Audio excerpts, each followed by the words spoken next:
Transition skills, activities, and requirements for ages 14 to graduation with Kim Baxter, McAllister Public Schools Special Education Director, Carrie Slayhofer, Sand Springs Public Schools Special Education Director, Stephanie Matthews, and Julie Muse, Mustang Public Schools. May 6th, 2026. SERC's Wisdom Wednesday webinar series. Hi, and welcome to this month's Wisdom Wednesday webinar hosted by the Special Education Resolution Center. I'm Alyssa Hullaby, the Program Manager at SERC, and I will be introducing our guest presenters today and facilitating the discussion through monitoring the chat and Q&A for any questions or comments for our presenters.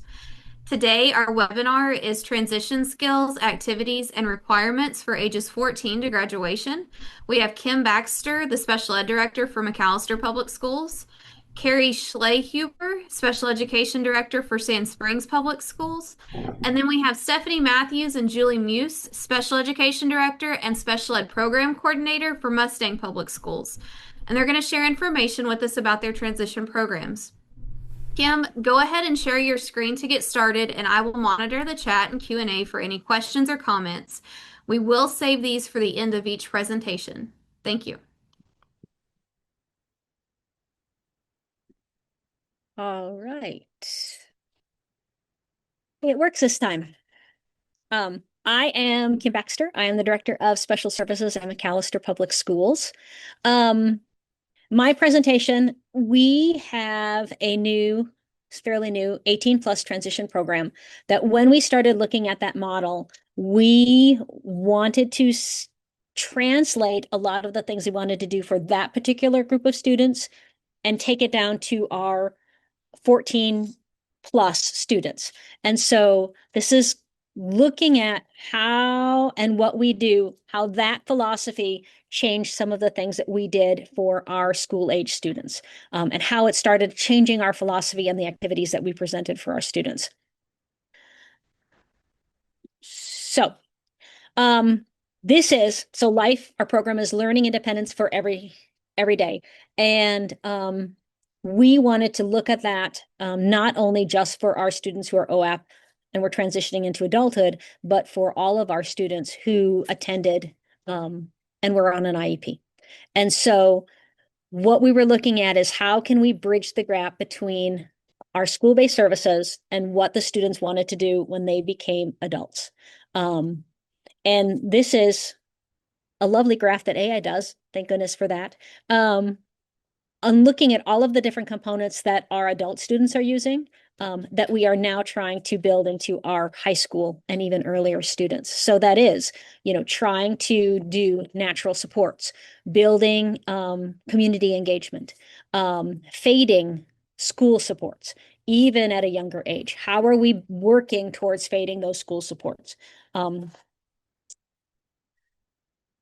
So eligibility philosophy, our thought process is for our OAP students, our Life 18, it is for those students who are alternatively certified or graduating with an alternative diploma. For the other students, it is our students who have IEPs, and it was based on our transition plan. And that's one of the things that we are really working hard at and really focusing on. The primary part of the IEP process when students turn 14 for us is what is the transition plan? What really is their true plan for when they graduate high school? Are they going to be getting a job? Are they looking at KTC? Are they looking at college? Do they have no idea whatsoever? And what can we put in support them, and what programs do we have available for them to be able to get them where they need to go? The philosophy is building independence and self-advocacy. That is our biggest thing. It is really easy for our high school students to rely on the special ed teachers and the supports that they have. What are we doing, and how can we transition those students naturally to community-based and also towards self-advocacy? And the biggest thing for us is fading supports, reducing the reliance on school personnel. even accommodations, for our students who are entering in college, and that is their goal, is to attend college. We start looking at their accommodations. If they have the accommodation, they can retake tests or redo assignments if they score poorly.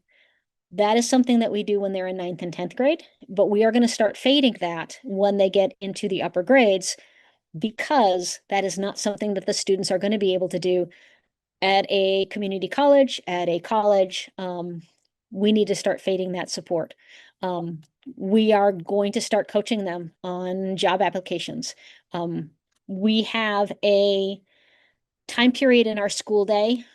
Every student has it. Right now it's the first hour. It's their advisory hour. Our students who have IEPs are placed with their case manager. And that is where the students are working on job skills. They're doing grade checks. They do their advocacy, and the special ed teachers work with them to do the emails to the teachers if they have a question. That time period during the day, 30 minutes, 35 minutes, allows our special ed teachers to work one-on-one with our students, to be able to give them the specific skills that they need, especially for independence and self-advocacy. Those are our biggest push right now, is try to get our students to not be reliant on the special ed teachers. But we also have other programs and services and supports. And this is, we work really hard to pair with and coordinate with all of our community members. So this is a portion of who we have reached out with and we pair with, not only for our adult base, but for our school age students as well. So obviously DRS, OIL, we have Oklahoma for Independent Living. And that has helped some of our students engage in community activities, even when they're in school. Some of our big ones that we have started this year, we do have Jobs for Americans Graduates, which is a phenomenal program. It is not just for students who have IEPs. It is for any student who has a barrier for them to do something after school. And the great thing about the JAG program is they can follow them for 1 year past graduation. So if they are going to college, they will follow them for that 1 year after college. But it's not just for post-secondary. It is also for job placement. They are really working with the student to find out what they need to do. They work on resume skills. They work on interview skills. They work on, what do you dress for an interview? If they're planning on getting a job, they work on getting their social security card and filling out the applications. So JAG has been great for our students. Right now, we're about a 50-50. 50 of the students that are participating in JAG have IEPs, and about 50 of them percent do not have IEPs. They might have a 504, but they may have something else that is inhibiting them from doing what it is that they want to do post-graduation. Obviously, we have PREETs, and we work very, very closely with them. And then we have our two school-based program, which is, we do have a school-based work program.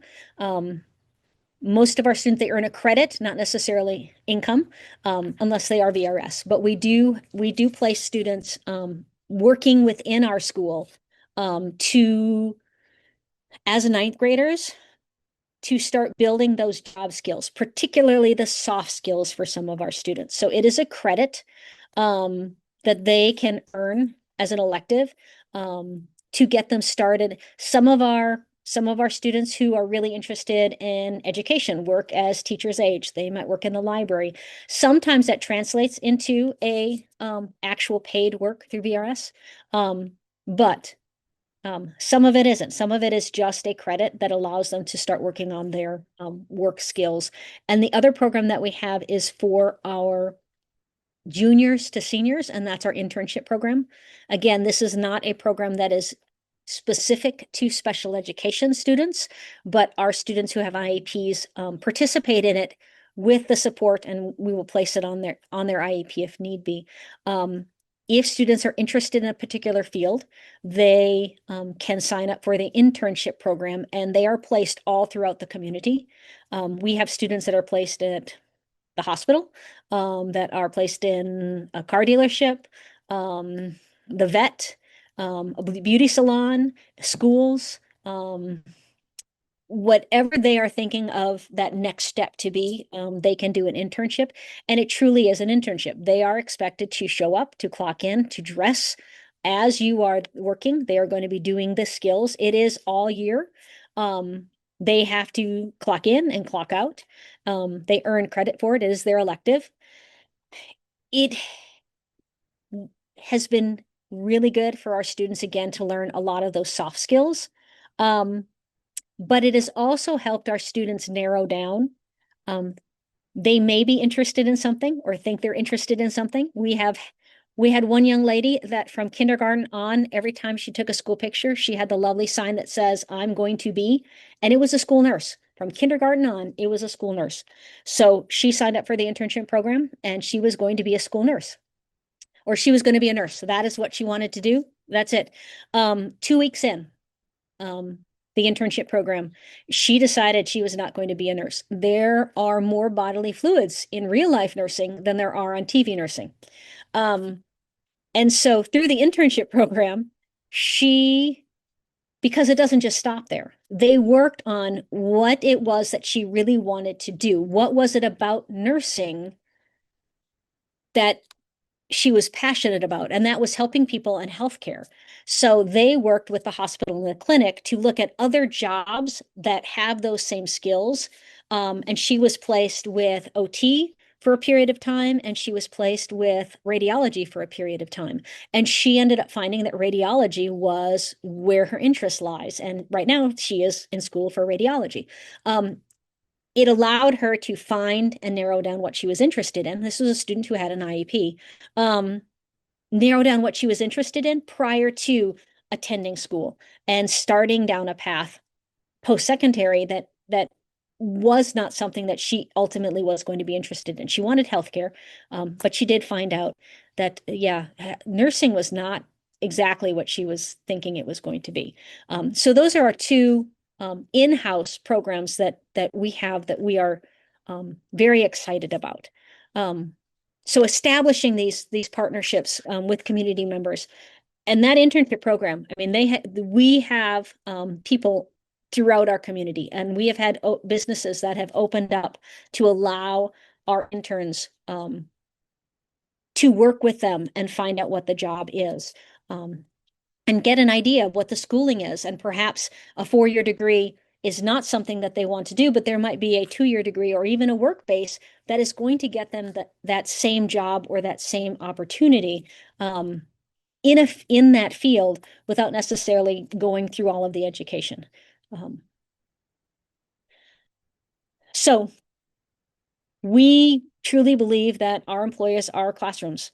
That is for our students who are in high school, that are transitioning, is trying to expand from 10 partners to over 20 partners over the next 3 years, not just for our 18 to 22-year-old program, but for all of our students. Our internship program has well over 20 partners right now. And so we are trying to, for our work program, we are trying to expand it just as much. Our internship program definitely focuses on the professional skills or the professional. We are trying to open it up for students who may want on-the-job training or may want entrepreneurial experiences, because some of our students being their own employer is going to be the best way for them to have that post-secondary success. So one of the things that we did this year was a crazy idea, and that was our Job Skills Olympics. That is for our transition students, particularly our students who have more significant disabilities, but it is not just for students who have our OAP. We opened it up for our region, and we had 6 school districts that participated and about 80 students that came for a first time ever putting it on. It was it was chaotic and wonderful. What we did is we had specific skills that the students were competing in. Some of the skills were basic for our students who had more significant needs, and some of the skills were more advanced.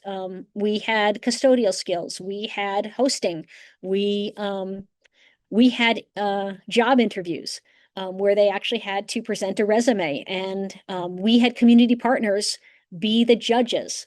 For our basic skills, for students who say were bagging groceries, we had the manager of our grocery store. We had the mayor do the intern or the job interview, as well as our JAG instructor. We had our maintenance director do the custodial. So those people who truly do the job and are hiring our students were the ones that we had as judges. It also allowed our students to compete against other schools, to meet other students. And for some of them, it was the first time they were ever able to compete or ever were competing. And it opened up our communities and professional organizations an understanding of where our students are and what they can do for their businesses. Not just as post-secondary, but perhaps even a high school job, a summer job. I had a few that came up to me and said, you know what, we would really like to hire these people on the spot, just because of the job skills that they had. So this is something that we are going to be continuing.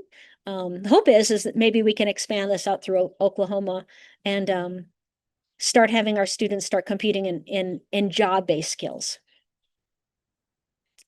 Our biggest thing is professional and guest soft skills. Cell phones, obviously, at the school is, with the laws, this is different. But in our 18 to 22-year-old students, it is a little more flexible because we are mirroring what you would have at a job site.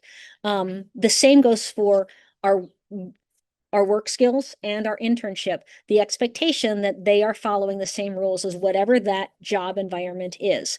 Working on dress code, what do they need to do for that specific job and environment? We are starting to build a store for work clothes so that students can borrow them or take them if they need something a little dressier for job interviews.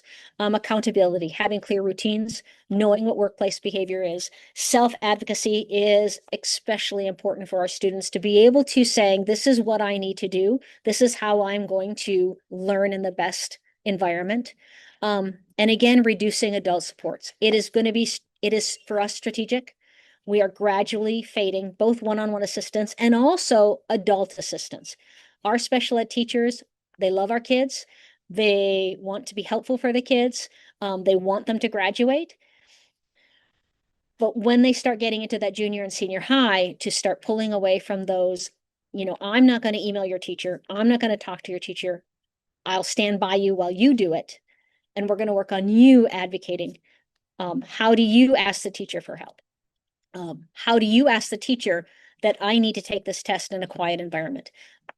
A lot of it is because it's not going to happen when they get to a community college, a four-year college, or even a technical school. They need to learn to start advocating for themselves and reducing those supports. It's very hard to give up control of those kids because we do want them to be successful. This is projected for our 18 to 22-year program. I took the slide from something else. So this is just where we're at. So I talk really fast, sorry. This is starting early. Transition is just not 11th grade. I know this is 14 to graduation. For some of our students, we even start talking even before that 14-year-old. It is something that you need to start planning early on. And what's hard is kids usually give you that blank look of, I don't know what I want to do when I grow up, but we can start preparing them for the skills that they're going to need to have. It might not be, I want to be a welder, but it may be, I need to start dressing appropriately. I need to start understanding how I work best and what supports that I need, and how do I ask someone for them. Families are often terrified of that cliff of graduation. and planning it together. Every once in a while we see that kid that we hit 12th grade and they are doing fine. And all of a sudden they start failing all their classes.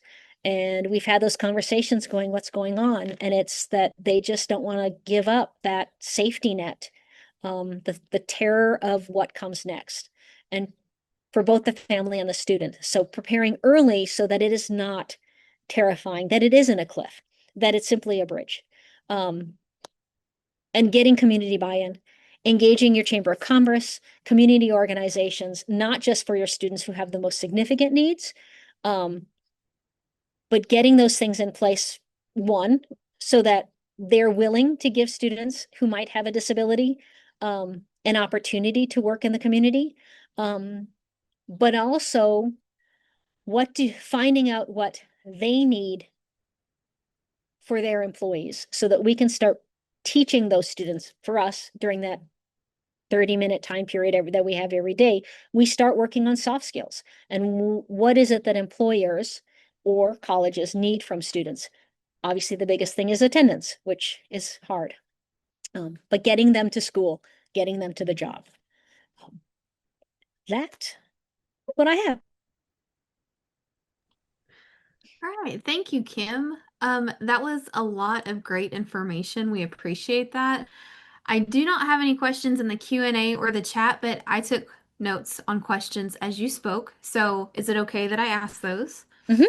Okay, my first one, your advisory hour that you have first thing in the morning, Yeah. have you seen a big growth in the students from before implementation to after? What are some notices that you've tracked with that? So we have always had an advisory hour. That's the one good Oh, thing that our high school has had. We have made the change to have the advisory hour first thing in the morning. And we have seen with that change a significant drop in um, attendance issues for some of our students because they know they're coming into a safe place first thing in the morning. They also know that they have an opportunity to, hey, I haven't got this done, or I have questions about this homework assignment. So it has reduced that stress. When it comes to, we have changed the expectations. For a while, it was used more just as a homework period, taking attendance, those kind of things. Now there are some very specific things that the district as a whole, Monday is always grade check day. So every student, gen ed, special ed, are required to get online, check their grades, find out where their grades are, and reach out to those teachers. If they need to take a retest, missing assignment, hey, I thought I turned this in. And then we have other specific things. If they have any activities, that's when all our clubs is during that time period. So they're not pulled out during other times. But for our students, we also work on those soft skills, that advocacy, that component as well. yeah, that's awesome. Your JAG program, is that a regional program? Is it statewide? Can other directors contact them? It is a grant that you can apply and get. We got the grant through JAG. It is nationwide. With it, we were able to get we hired a JAG teacher, a JAG instructor through JAG. And it is the one thing that we like, I like for my students is the follow on, that it doesn't stop when they graduate because it is not a school-based program. Um, you know, they know that they're going to be, hey, if they're going to college, there's going to be someone that is going to be there checking in on them that first year. But our JAG instructor, he has helped get scholarships. He has helped, I mean, and not all of our students are going to college. We've had a couple of students who they know what they want to do. One wants to be a construction worker. He wants to work on a work crew with his dad, but he's helped him. How do you get your license? What health things do you need? All of that stuff as well. Yeah, yeah. Okay. Final question. Yeah. Your junior senior internship program, do you Yes. have a certain amount of spots that you hold for that? Is it for all junior senior students? Is there like a qualification barrier? Like explain that just a little bit. So the internship program is for all students, not just for students who have IEPs, obviously, there are some expectations. Because you're taking 2 electives, Mhm. usually it's 2 or 3 electives. So for the students to be able to qualify for that internship program, they have to have passed all of their core classes up till that point so that they are not taking elective time away from, hey, I've got to redo this class because I failed freshman 1. And it's one of the things that we talk about in 8th grade. Hey, if you are interested in this is the expectation and requirement to be able to qualify for it when you get to be no different than if a kid is going to be applying, say, for to enroll into KTC or technical college. There are expectations for them to be able to do it. So we start talking about it prior to 8th grade, that if this is something that interests you, here's what you need to do. If they have said that is they are interested in it, we remind them every time we have a meeting with them, hey, I see something slipping. Remember that if this is something that you still want, this is what you are required to do. The biggest thing is they have to have the opening of electives to be able to do it. Okay, that's so cool. All right, thank you very much again for your presentation and your time. I love transition. It's my favorite. So with that, we are going to transition to Carrie with Sand Springs. And Carrie, go ahead and share when you're ready.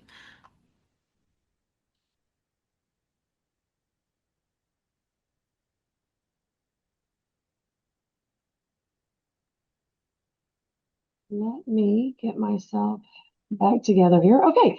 As Alyssa said, my name is Carrie Schlehuber. I am the Assistant Superintendent for Special Education in Sand Springs, and I am going to talk to you about our transition programs. I will say I really put the focus of my slideshow today on our transition programs for our students who are evaluated using the OAP. And so that's what this is kind of geared towards. I'm going to do a real quick camera change because for some reason when I shared, of course, my slideshow ended up on the screen I didn't want it on. So to help myself, give me one moment. I'll move it over here. That was pretty painless. Okay. All right. So let me get my show going. So we've got 3 programs in Sand Springs. We call the first 2 programs First and Second Step, which stands for Standardized Transition Education Programs. Those are our middle school and our high school programs. And then STA is our Standardized Transition Academy. That's our post-secondary program. And so I'm going to tell you a little bit about each of those 3 programs. First Step was funded through an Oklahoma Pathways to Partnership grant that we did with the Oklahoma State Department of Education. That grant allowed us to hire a job coach that we had trained through DRS, employment consultant training.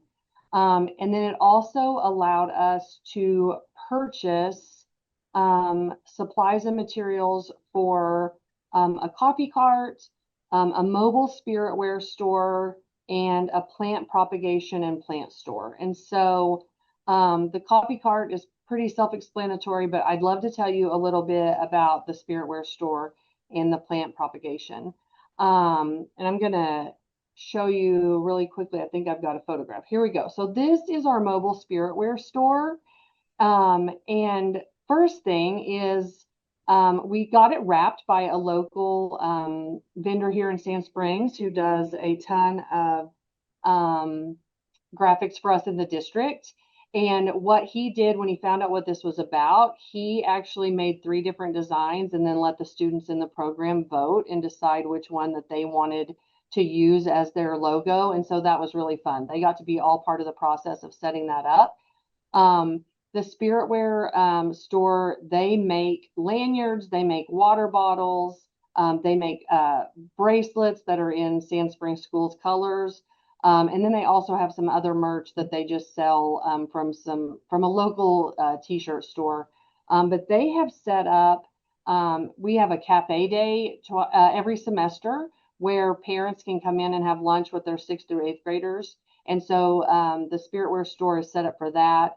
It has been set up at parent-teacher conferences, and then also when we have our district-wide transition fair they're set up there. And so not only are they making all of the inventory, they're also then public facing, and they're selling the inventory.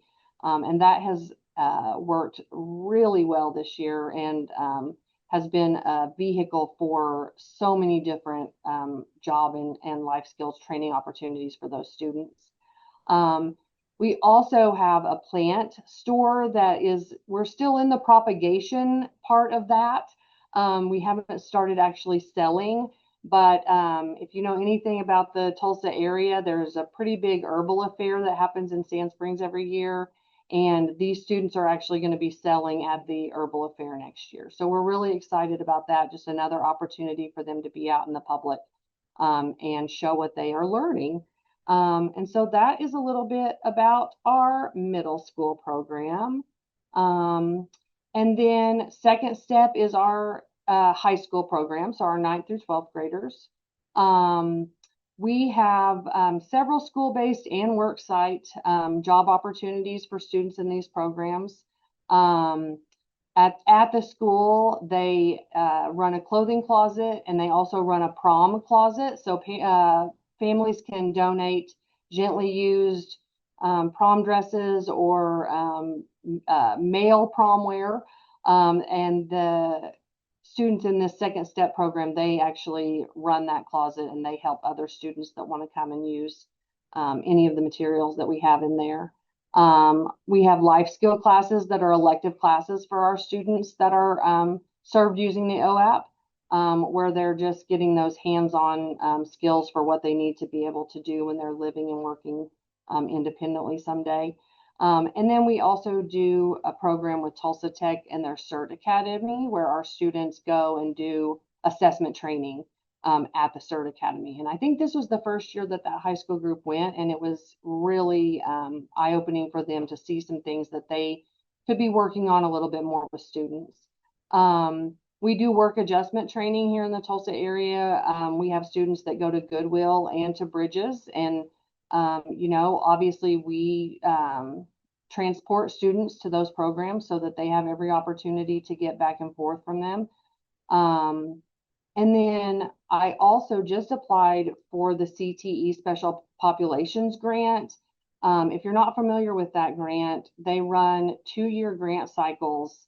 And 2 years ago, I wrote the grant to allow us to hire a transition coordinator at the high school. And so this grant for the last 2 school years has paid for that person's salary.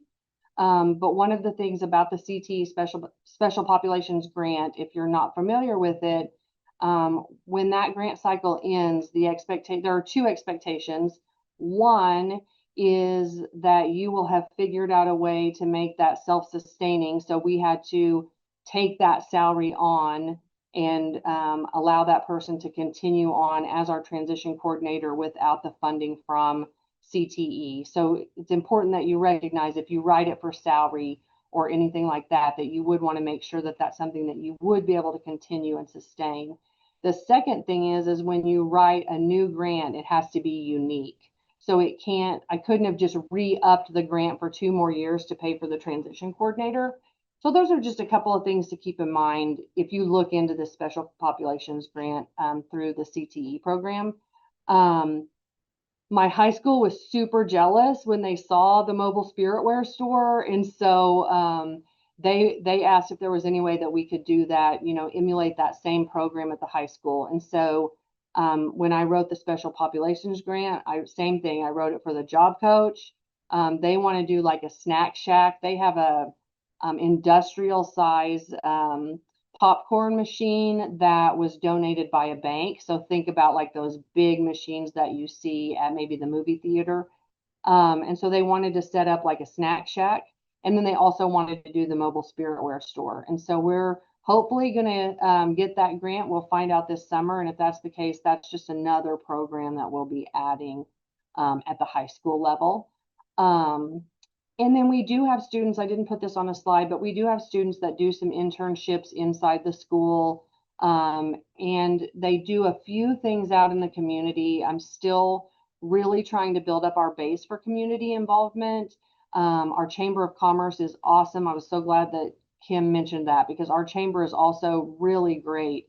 And we have a very robust internship program across the district for all students, but we do still see the need for a little bit more work to be done to make sure that our students with disabilities also have some opportunities. And so one of the things that we're doing right now is we're trying to set up a job training, some resource training with Kathy Mitchell at the Oklahoma Autism Foundation. She will come into your chamber and meet with businesses about how they could support and help train students out in the community. So we're hoping to get something set up pretty soon with her, so that our businesses that might be a little hesitant recognize that we're not just going to drop a student off and leave them to flail. Like, we really have some great supports in place. So we're working on that one right now. Here's just a few pictures from that assessment day at Tulsa Tech. And also shout out to Kim, because she let my SPED coordinator come watch her job Olympics. And I have a feeling that in the Tulsa area, Sand Springs might be interested in helping you expand our direction. So thanks for that. And then the Sandike Transition Academy is our post-secondary program for our students that are 18 to 22. We also wanted to make sure that this program was outside of our high school. We wanted these students to recognize they have graduated with their alternate diploma, and now they're moving to that next step. And so they're actually housed in our administration building. And why there is simply because that's where we had some space. And so they're actually over here in our building, and it has worked out really nicely, because it has allowed us to have some interaction with the students and our administrative team, and we've gotten to do some neat events with them that I'll talk about here in just a minute. We actually have our programs divided, two programs. Our transition program, which you can see here, has the SPED teacher, a para, and a job coach. Those are our students that are learning those essential life skills, including independent living and working. These are the students who are going out into the community, and their goal is to live and work as independently as possible. And then we call our other program the Sandike Success Program. This is our students with the most severe and profound disabilities. They don't necessarily meet the parameters of the transition program, as they aren't going to live and work independently, but we're still working on skills with them, very functional life skills, to help assist them with living and working as independently as they possibly can.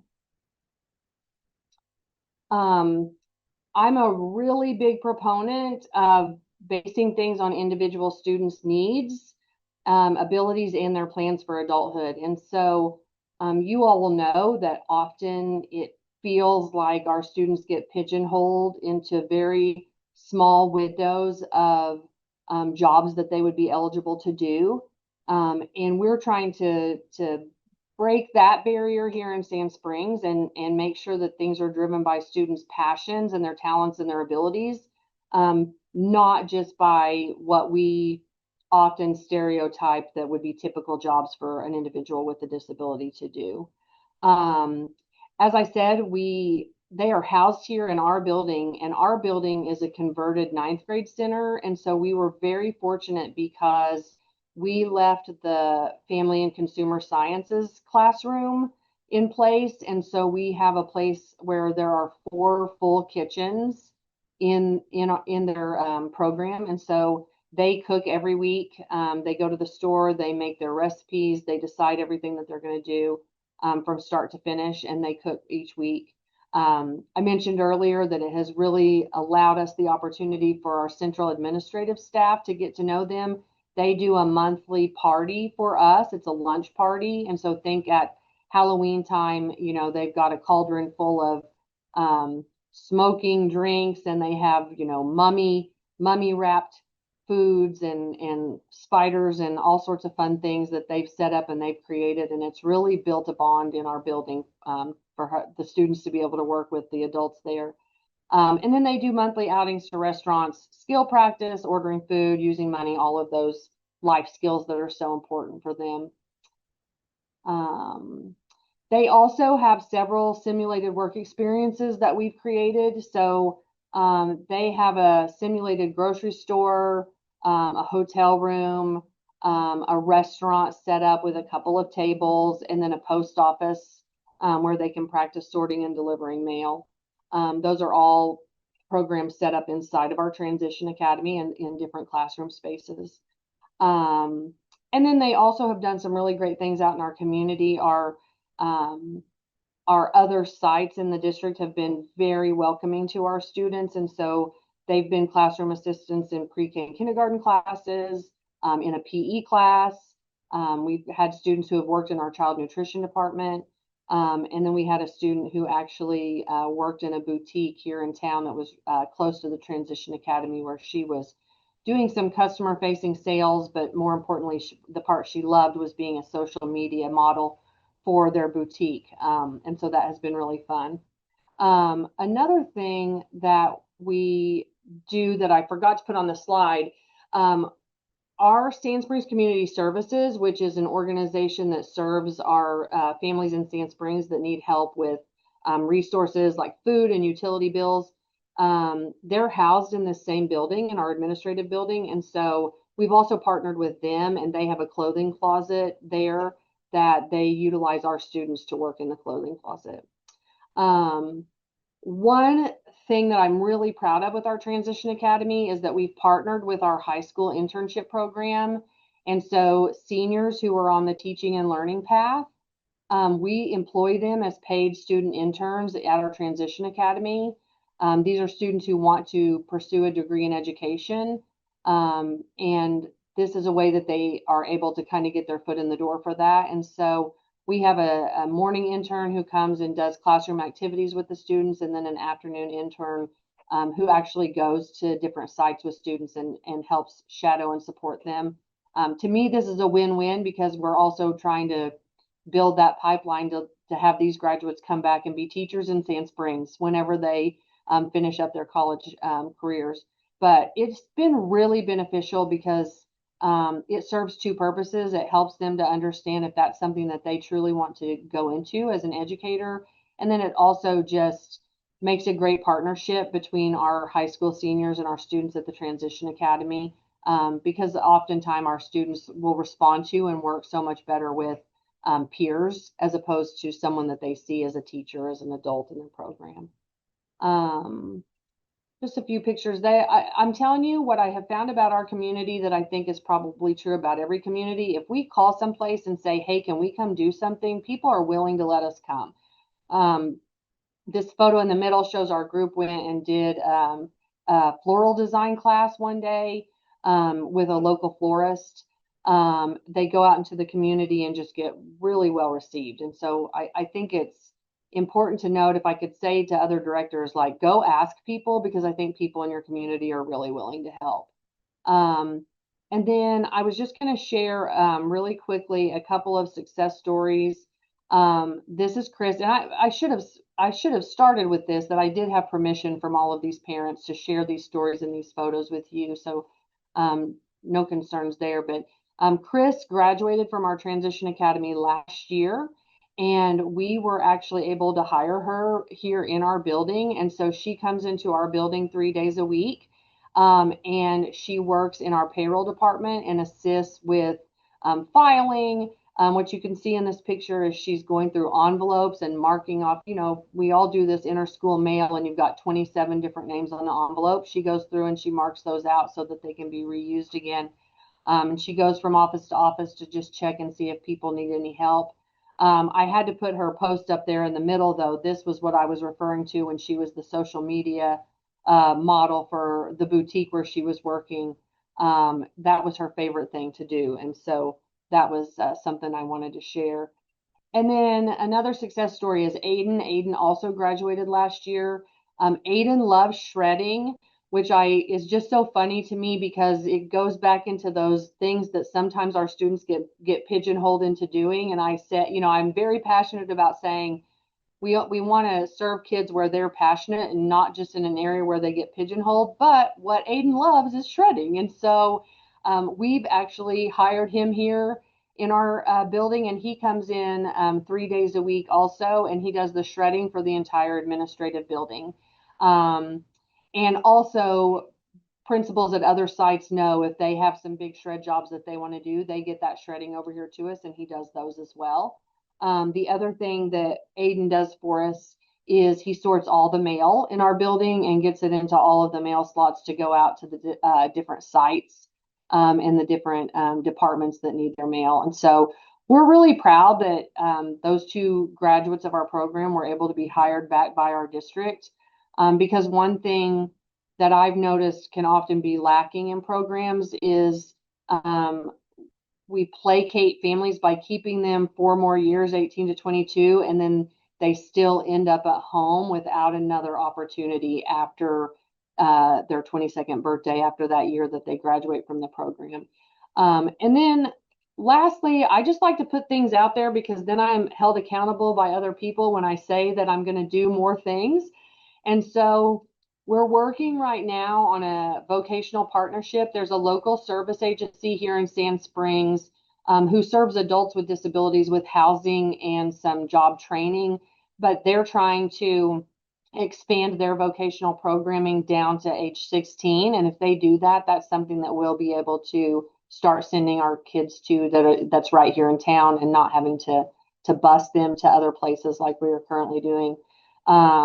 My ultimate dream is to have a storefront business. Downtown Sand Springs is just a block or two from where our Transition Academy is located. And so I would love to have a storefront that our students can work at, not only as Transition Academy students, but then also after they graduate. And then I recognize, and I think you all probably recognize too, there's a population of students that don't meet the criteria for OAP who also still really badly need our transition programming. And so another hope is to expand our post-secondary transition program so that we can serve those students that might fall in the crack otherwise, and not get that extra support that they need after high school. So that is it for me. Thank you so much, Carrie. I just smiled through your whole presentation. I love the pictures. This was great. I have a question. Actually, we have a question in the Q&A and then I'll ask mine. But Catherine Stuffelbeam asked to all presenters, so everyone feel free to unmute and share. Who completes the special education paperwork that makes the IEP in your districts for these students in the 18 to 22 program? Is it a transition coordinator? Is it just a teacher of record? Like, what does your setup look like? I can go first. The first year that we had our program, it was really small, and as these other directors know, not necessarily funded. And so the first year I actually wrote the IEPs for our students. I had support professionals that were there with them in the program. And like I said, they're housed here in my building. But for the last 2 years, I've been able to actually hire certified teachers. And those certified teachers are the teacher of record, and they do all of the paperwork for the students. Thank you. Okay. Kim or Stephanie, would either of you like to unmute and share? It's the same for us. We have a teacher of record that works with our 18 to 22-year-old students, and they're the ones who complete all of the paperwork. Thank you. Yeah, same for us. We have a teacher record for those students. So we also have a model where we have some facilitators. So we'll talk about that in just a little bit. Thank you. And Carrie, I have one additional question for you that I just thought of when you were presenting or had wondered about. Your kiddos who are on track to go to school for an education degree and that you're pairing them with your students, are you seeing those students come back? Like, has your plan been in place long enough that you're getting to see that return yet? So this is only the third year of our Transition Academy, but I will say all of the students who we have placed as interns are currently in college for an education degree. So I'm hopeful that I can tell you in a couple of years that I've been able to hire them, but as of right now, 2 to 3 years into college, they are still pursuing that. That is so exciting. That's awesome. Yeah. Okay. All right. Well, with that, we will continue moving on, and we are going to go to Stephanie and Julie out of Mustang Public Schools to hear about their transition program. Feel free to share.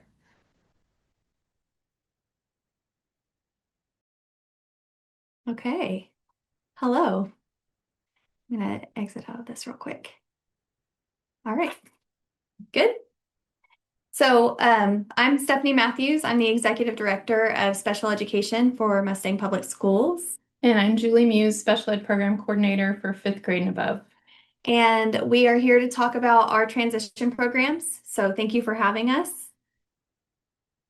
Ooh. Okay.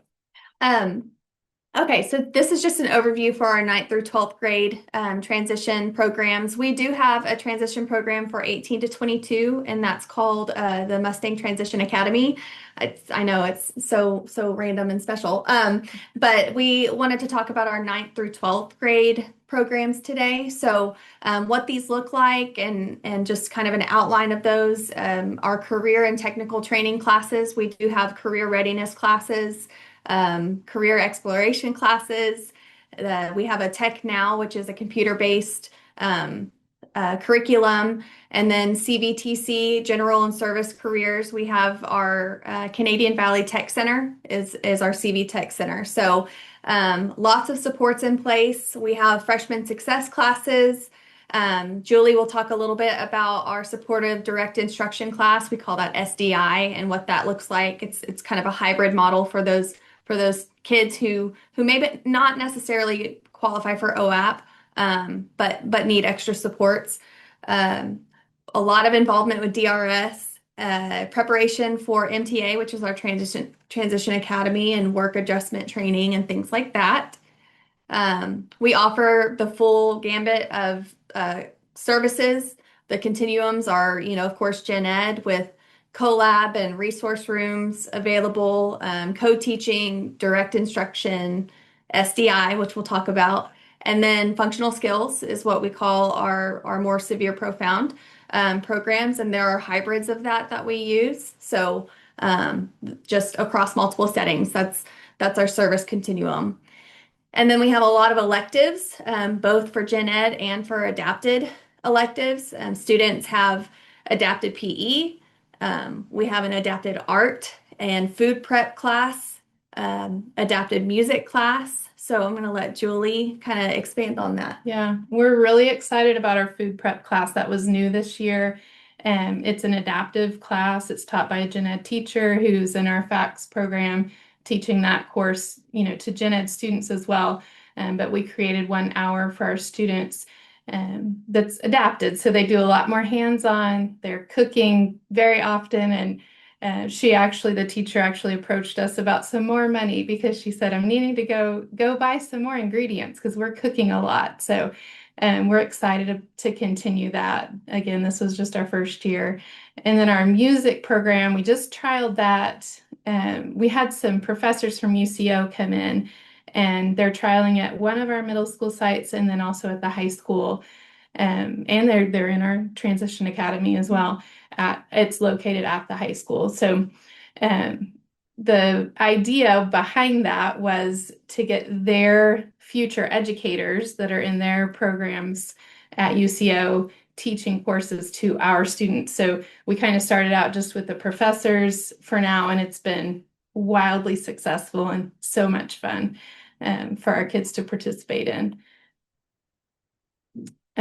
Career explorations, Stephanie touched a little bit on this. This is for 9th through 12th grade students, and it's most of the students that are involved in this program do not meet criteria for OAP. So this is more of our students who are, like Carrie talked about, not quite meeting that OAP criteria, but still needing support in these areas. So they are going out into the community, and we have a picture coming up on the next slide so you can kind of see what they're involved in.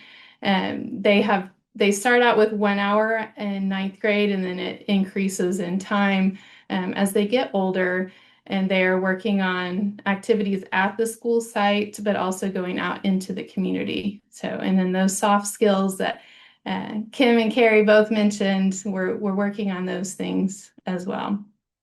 And then SAS is something we're super proud of as well. It stands for Students Assisting Students. And I think this kind of goes along with what Carrie was mentioning, partnering typical students with our students with disabilities, and in multiple areas. That could look like those typical students are going into our special education classrooms 1 hour per day. They're scheduled to be in there working with students.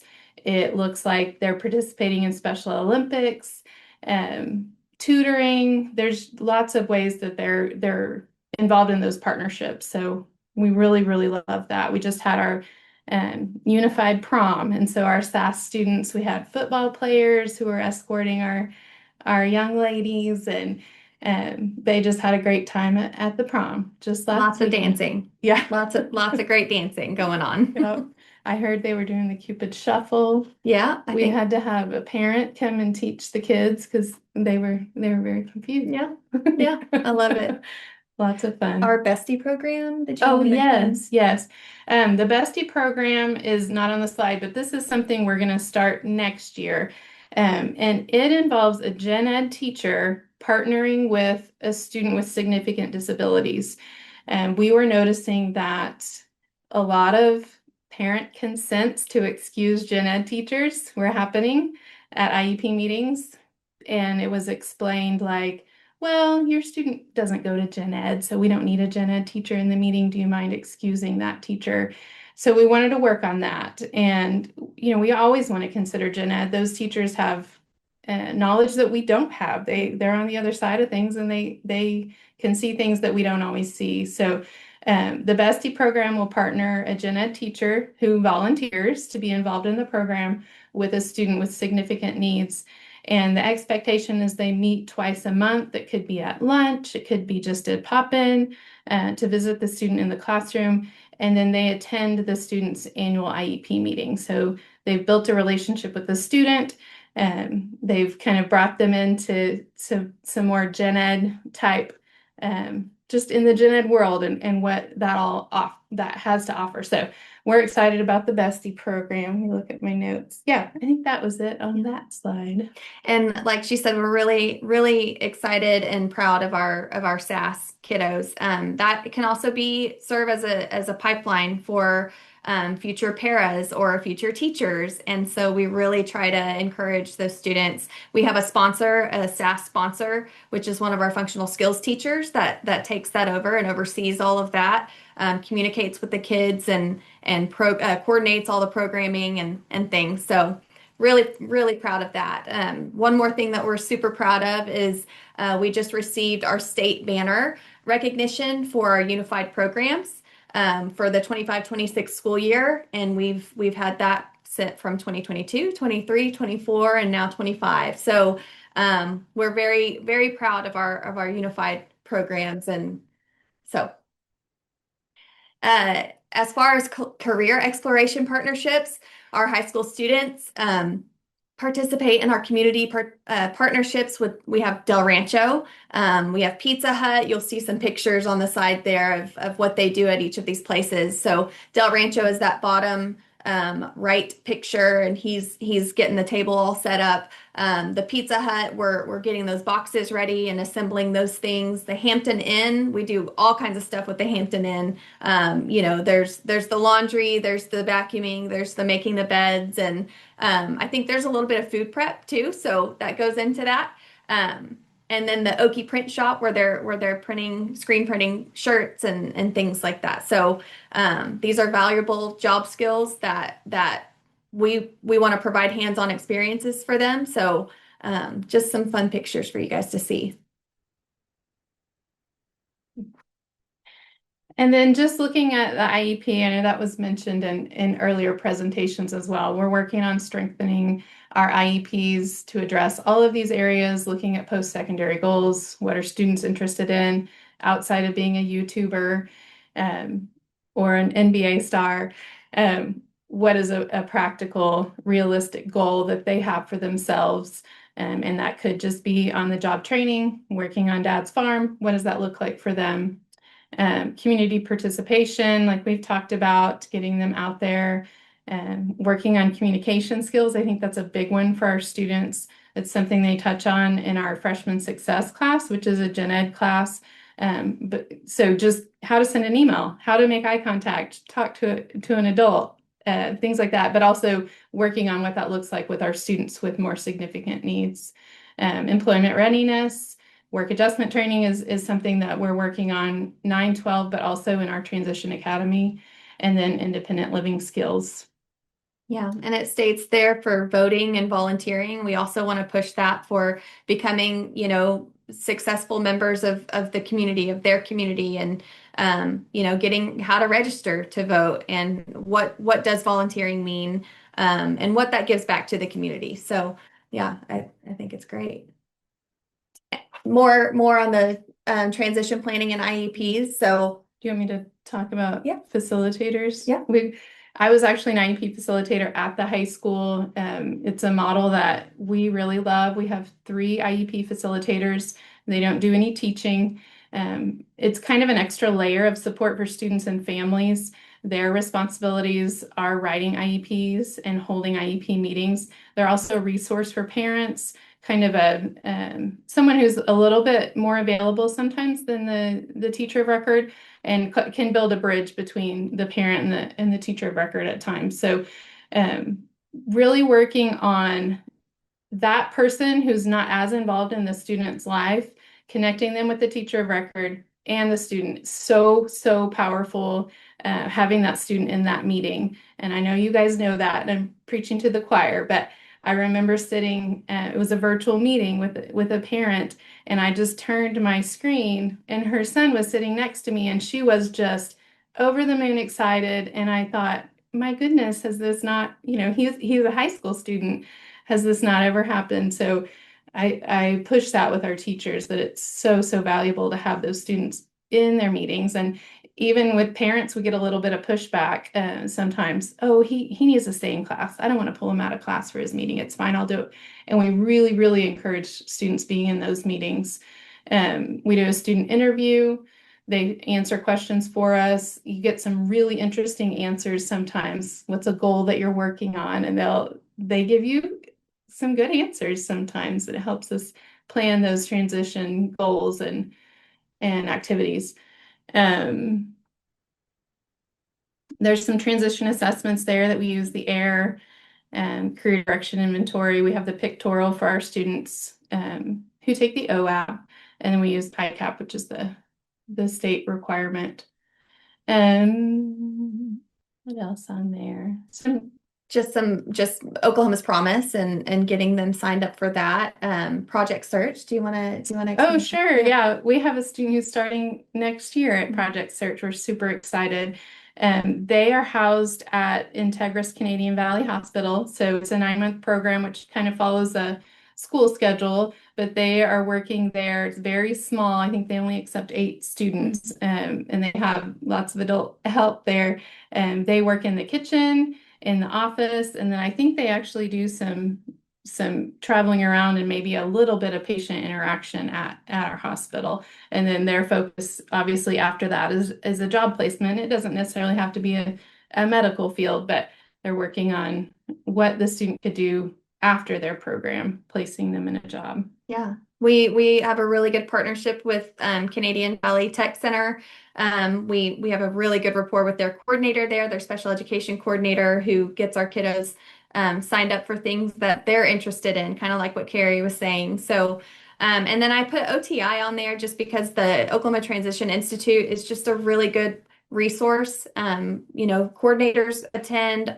We like for our facilitators to attend. We like our teachers of record to attend. Just as much as we can grow our teachers, we'll use any opportunity. So I think OTI is just a little plug there for them. One other note I was going to mention on that one was our facilitators attend all of our 8th grade IEP meetings. So the kiddos that are transitioning up to high school. And it's been really successful to help parents feel comfortable. We have a huge high school in Mustang, and parents are usually really nervous about their kiddos coming up to us. So just kind of easing that transition.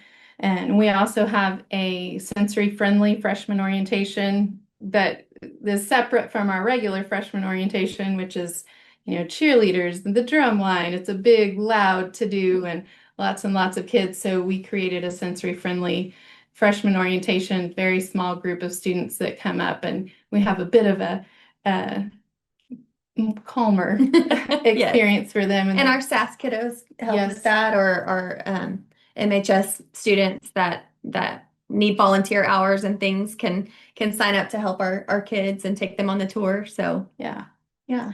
And then just a snapshot, Kim, I was just loving your explanation about the Job Skills Olympics. I think we would love to add that to our list of Special Olympics activities. So Stephanie mentioned us being a banner school, and then I just listed our activities. I should have put prom on there, but you might notice a picture of a sheep in a tutu.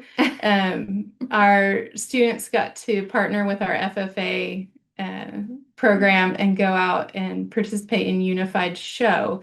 So they got an opportunity to interact with the animals and see what it's like to show. So that was fun. Yeah, we have a lot of community involvement with all of our athletes, our special athletes, in bocce ball, powerlifting. We have a former student who's one of our current staff members' sons, who's a huge powerlifter and well known around the Canadian county. So for his powerlifting, cornhole and bowling and basketball, all the sports things, like we said, prom. Just anything unified that we can get our hands on. We want to promote inclusion in our community, and they're highly involved in our cheer, our state champions, and so I think we're the second year in a row, maybe. So I can't keep up with it. It's great. I'm just really proud of our leaders, of our teachers, those who are coordinating all of these events for our kids, because it's truly meaningful for them. We also had a talent show. I think that's right. we had a talent show. You want to talk about that? So this was our first year to do that. It was our students who are in our functional skills program. So these are all students assessed with OAP, and it's more of a self-contained. Stephanie mentioned hybrid. They do go out sometimes to adaptive electives, sometimes to our supportive direct instruction classes. We do have students in those classes that are assessed with OAP and with ACT. So that's kind of that population that's kind of in the in-between. We don't necessarily need a self-contained classroom, but we need a lot of support. So that's what we created that SDI program for. Talent show. Thank you. I wanted to touch on SDI and then I'd forgotten. Okay, talent show. That was for our functional skills students, and it just made my day. The teachers and the paras and the SAS students, they ran the show. They were the MCs, and they had something that every student could excel in. One of our students did vacuuming for his talent. We had Loves the vacuum. yeah, a comedian. We had some singers and some dancers. We had some artists, and it was just really cool to see that it didn't have to look the same. Each kiddo got their own little moment to shine. So that was so fun. So cool. I can speak to this one. Stephanie and I were just bouncing off each other. I think it was Carrie that mentioned internships, if I remember right. We have some internships as well for students who are not identified, as well as students on IEPs. Professional internships, similar to what Carrie described out in the community. This serves as one of their elective credits. They're not getting paid for those. And then educational internships, same kind of thing, but they are placed in one of our lower level schools. So not at the high school, but it could be middle school or below. Some of them are they want to be a music educator, so they're in a band program.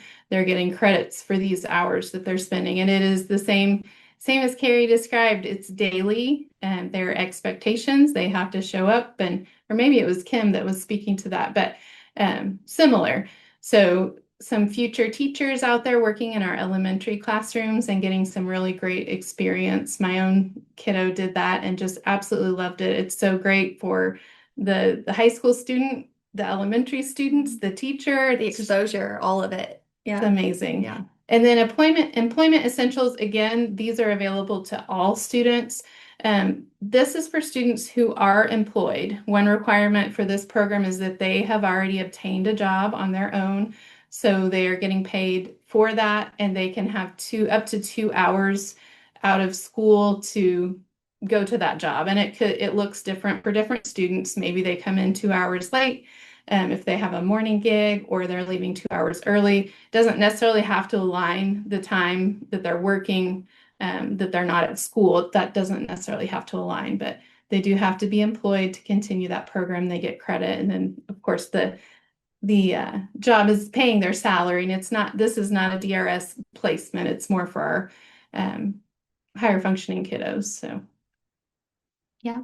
So we have a spot on here for questions, which I know you guys will ask. So we'll just go ahead and skip that slide and give you our contact information if you had any further questions for us after this. But we would love to help you with that. And you can tell that Julie is amazing. This is her first year as our special education program coordinator for fifth and above, and she's just thrived in it. And I'm so proud. I might have recruited her. We won't talk about that, but she's wonderful, and how blessed we are to have that, bridge between administration and our program. So Yeah, well, thank you, ladies. That was wonderful. That was so good. There are not any questions in the Q&A or the chat, but I of course took notes. So I will ask you my questions if that's okay. Okay, your bestie program. Even though this is your first year doing that, have you guys seen success with it so far? Have you seen an improvement in relationship? Tell me a little more about that. well, we actually haven't started it yet. It just went out to teachers this spring, Oh. and it'll start in August. I'm sorry. But we've had a lot of interest, and we're really excited to get that going. So hopefully we can report back that it's been successful. We have had several gen ed teachers interested in partnering with the student. That is awesome. I am so sorry I misunderstood. I just got really excited. I was like, all right, well, we do expect a report back. Yeah. Um, Congrats on your unified program. That is so cool that you guys have had a banner for so long. That's awesome. So congratulations there. thank you. Thank you. Um, are you seeing the jobs that you have students set up for in your area? Are you seeing those turn into any long-term jobs? Are any of these students continuing on in these positions after they graduate high school? I believe so. I can't really speak to specifics. Yeah, since our transition academy is newer, I think we're also in our third year, like Carrie is. So it's hard to see kind of the projection of what that looks like now, with most of those students still being in the program. But I foresee that being the case. Especially, I do know at Del Rancho they were highly interested in hiring some of our kiddos. The same goes for the hotel, and so just the more we can get our name out there, the more, of those opportunities they'll have. Oh, for sure. For sure. My final question and comment is that I love the idea of your IEP facilitators. That is awesome. And is that something like you have them for the high school, but is it something that if it's successful, are you considering implementing it district-wide for all of your, for your whole district or no? Did one of our elementary teachers put you up to that question? No. Because we do get asked that quite often. It just really depends on the school's needs. We are and I'm speaking for you, Julie, because she was a facilitator last year, and so um, we have one high school that has over 4,000 students. And so it's the Mustang way, right? And we're going to keep that one high school, one community as long as we can. So it really is for the facilitation of so many of those meetings. It's just a massive machine. I'm not against the idea of having it. We have department heads at each site that do help. We have mentor teachers for every new teacher, and a lot of supports in place for those things. But yeah, and then you also taught elementary, so Right. yeah. I think that it's been a conversation. Staffing is a concern, and there's pros and cons, as you know, to everything. At the elementary level, we have or really any level, we have uncertified teachers, which you guys are probably dealing with that as well. And what a great model to support that uncertified teacher who's not able to write an IEP or finalize documents in Ed Plan. I think that would be a huge pro. We just haven't been able to make it work with staffing in the lower grades because it would take a person out of the classroom. That would kind of be their role rather than teaching. But at the high school, it's wonderful for our teachers because they get to focus on teaching and they get to focus on students. One of their jobs is meeting with students on their caseload, making sure they understand their accommodations. Where's the resource room? How do I get there? Oh, I have text to speech on my IEP. I didn't know that. How do I access that on the computer? That was a huge need. And that's something that they can focus on with kiddos. And then they can focus on teaching their content area rather than writing IEPs. Yeah. So, but they still have a lot of input in the IEP. That's one of the cons that we see. Well, someone's writing the IEP and they don't even know the student. The facilitator's job is really to make that IEP personalized, even if they don't know the student. So they're reaching out to the teacher Questionnaires. record. Mhm. Yeah. Yeah. So doing a lot of work ahead of the meeting.